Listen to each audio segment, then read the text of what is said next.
Hey friends, welcome back to the homestead. It's Becky here. I am going to bring to you a grocery haul. I have two here actually. I have a bulk meat order that I did from Willamette Valley Meat Company. I bought this wholesale, so I got a good price. And then I kind of want to talk you through that. And then I got just a fill-in haul. Since the pandemic started, I've been trying to do once a month grocery shopping for two reasons. One, to keep me out of the store because I don't really want to be in the store. And two, to save me money because the less I go to the store, the less impulse buys I have. I actually did a pretty large Costco haul about 3 weeks ago, and so I didn't really need any of this stuff, but we are supposed to be having a winter storm tonight. I live in Washington, just about 10 minutes north of Portland, Oregon, and for us to get snow, we're supposed to get, I think, 4 to 5 inches overnight, and that's a lot of snow for us.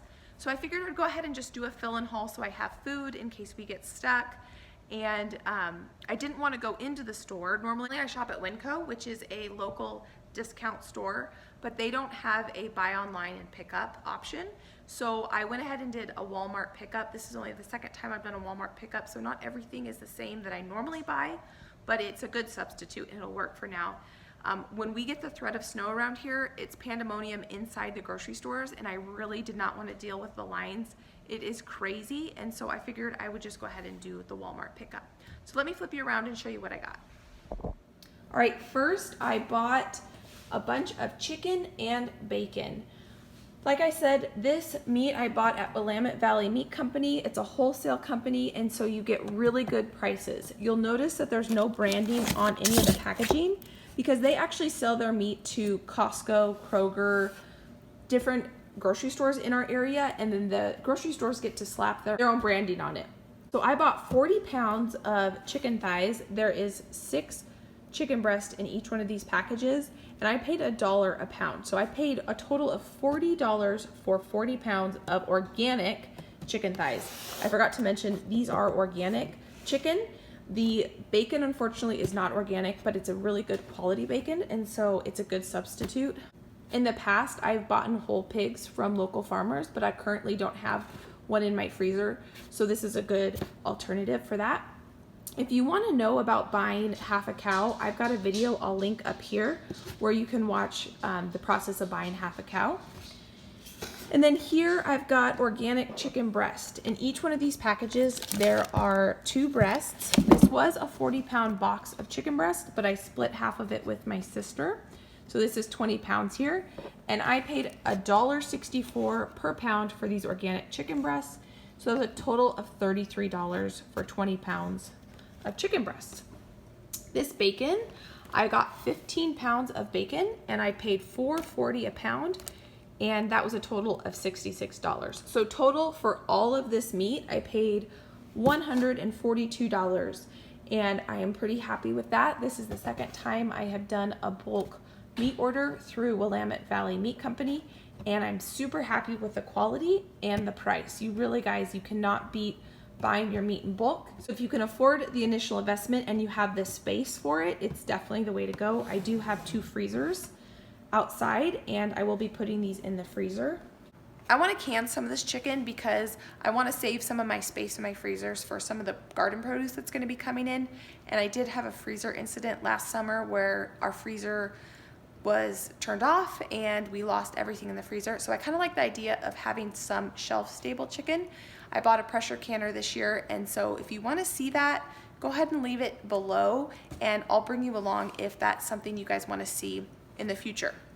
Now on to my Walmart pickup. There are 2 things that they did not have that I ordered. I ordered 2 heads of cauliflower and a package of romaine, and they didn't have them and they didn't substitute them with anything, which is fine. So first I got a thing of almond milk. I like to make smoothies with the blueberries and raspberries that I harvested from our blueberry bushes, and I like to use almond milk in that. And that's what these bananas are for. I will let these sit on the counter and get really, really ripe, and then I'll throw them in the freezer. I got a bag of carrots. I got some Monterey Jack cheese. I have a couple blocks of the Tillamook extra sharp 3-year aged cheddar cheese in the refrigerator, but I like to buy a Monterey Jack as a way to stretch that more expensive cheese. You get a creaminess when you put this on like pizza or grilled cheese that the really sharp cheddar doesn't give you. but you also get the flavor of the sharp, so I like to mix it. So that's why I bought these. I got a salad spring mix. I got 4 things of Brussels sprouts. I got 2 heads of broccoli. I got 4 things of cilantro, my absolute favorite herb.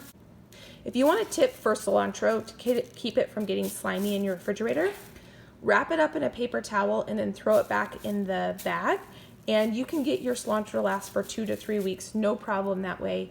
It is awesome.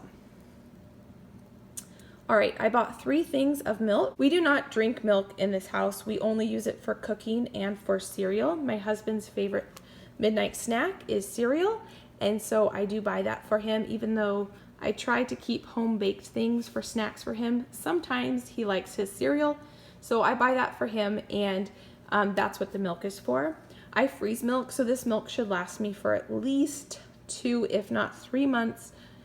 No, I should say this milk should last me for probably 2 months. Whole milk freezes beautifully, and so you just throw the whole thing in the freezer, and a whole gallon probably will take 2 days to thaw in the refrigerator. And I started doing this when the pandemic hit, and I will never go back.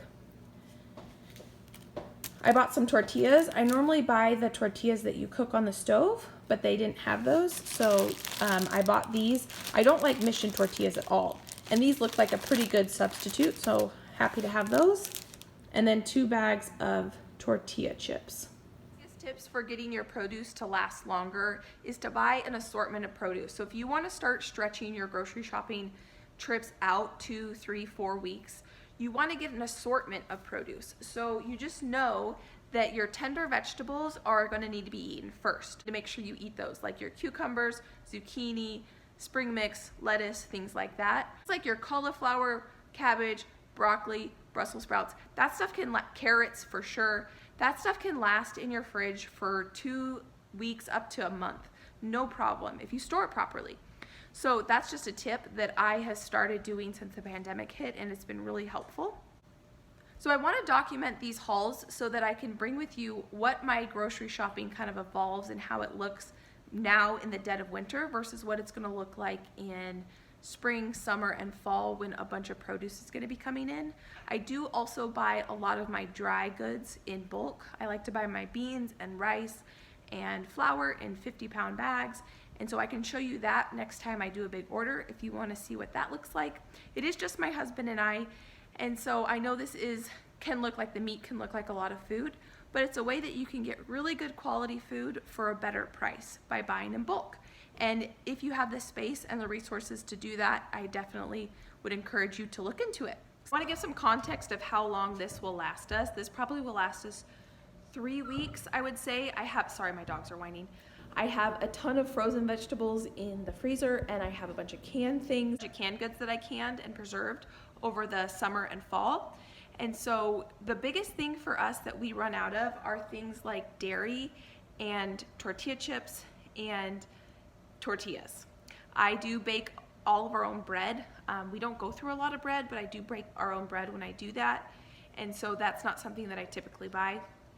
And so that just gives you a little context of how long something like this will last us. I hope you enjoyed my grocery haul, and if you enjoyed this video, go ahead and give it a thumbs up or thumbs down. I'd appreciate either. And if you want to see what I'm going to make with some of this stuff and what I've got going on in the garden and a bunch of other things, then go ahead and subscribe, and I cannot wait to see you next time. Have a great night, you guys.